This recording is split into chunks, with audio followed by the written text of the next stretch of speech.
Hello friends, आज की इस वीडियो में डिस्कस करेंगे कि यहाँ पे गवर्नमेंट ने ईपीएफ के रिड्यूस्ड रेट ऑफ कंट्रीब्यूशन यहाँ पे नोटिफाई कर दिए गए हैं। यानी कि जहाँ पे पहले आपको 12% कंट्रीब्यूट करना होता था, 12% by the employ and 12% by the employer, तो उस रेट ऑफ कंट्रीब्यूशन को यहाँ पे 10% तक रिड्यूस कर दिया गया है। यानी कि 2% की आपको ज़्यादा लिक्विडिटी रहेगी। आपकी जो टेक होम सैलरी है वो 2% से ज़्यादा यहाँ पे इंक्रीज़ हो जाएगी। और ये जो भी रिड्यूस रेट ऑफ कंट्रीब्यूशन है ये 3 महीने के लिए एप्लीकेबल होगा, मई, जून और जुलाई। सो अभी 3 महीने के लिए यहाँ पे रिलीफ दी गई है, तो हो सकता है कि ये इसको यहाँ पे 31 मार्च तक भी बढ़ाया जा सकता है। So labour ministry on Monday notified lower rates of PF contribution at 10%, thus increasing the take home salary of 4.3 crore PF subscribers. यानी कि जो भी पीएफ एक्ट के अंदर रजिस्टर्ड हैं वो टोटल 4.3 करोड़ सब्सक्राइबर्स हैं, उन सभी को ये बेनिफिट दिया जाएगा। और जितनी भी एस्टेब्लिशमेंट्स हैं उन सभी को ये बेनिफिट दिया जा रहा है।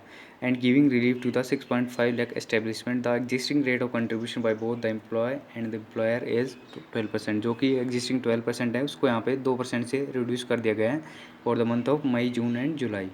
सो the move which comes day after the Finance Minister Nirmala Sitharaman announcement the reduction in PF rates for those 3 months as a part of the government's 20 lakh crore stimulus package will infuse 6750 crores liquidity into the system। यानी कि जो ये PF का rate reduce किया गया है इससे market के अंदर जो है 6750 करोड़ की लिक्विडिटी को यहाँ पे जनरेट किया जाएगा, ये यहाँ पे गवर्नमेंट का क्लेम है। So that would be applicable This would be applicable on May, June and July salary period.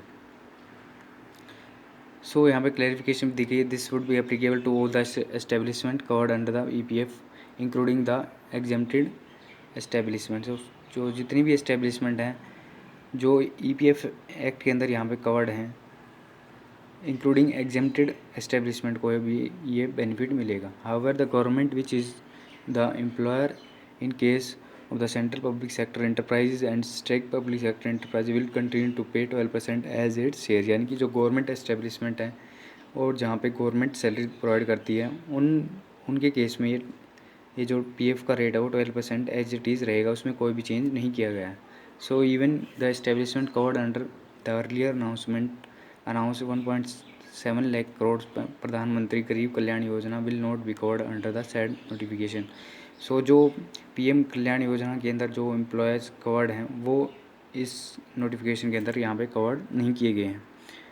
सो जो नोटिफिकेशन दिया गया है उसकी लैंग्वेज को रीड कर लेते हैं। The exercise of part conferred by the first provision to the section 6 of PF and miscellaneous provisions act 1952, the central government after making the proceed inquiry hereby makes the following amendments in the said notification number 320 dated 9th April 1997, the Labour Ministry said in its notification dated 18th May.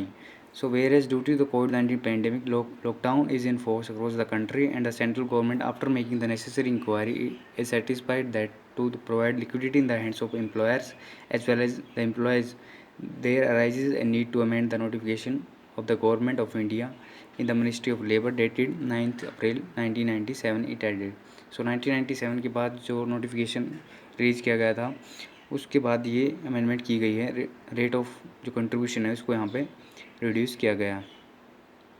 By announcing the cut in the PF rate of contribution, the government has reduced the employment cost as well as the increase the net take salary of the employees. However, it is time bound for, क्योंकि ये जो contribution है वो time bound है, यानी कि मई, जून और जुलाई के लिए टाइम बाउंड है। और एक्सपर्ट्स यहाँ पे फील कर रहे हैं कि इसको 31 मार्च तक भी बढ़ाया जा सकता है। So thanks for watching.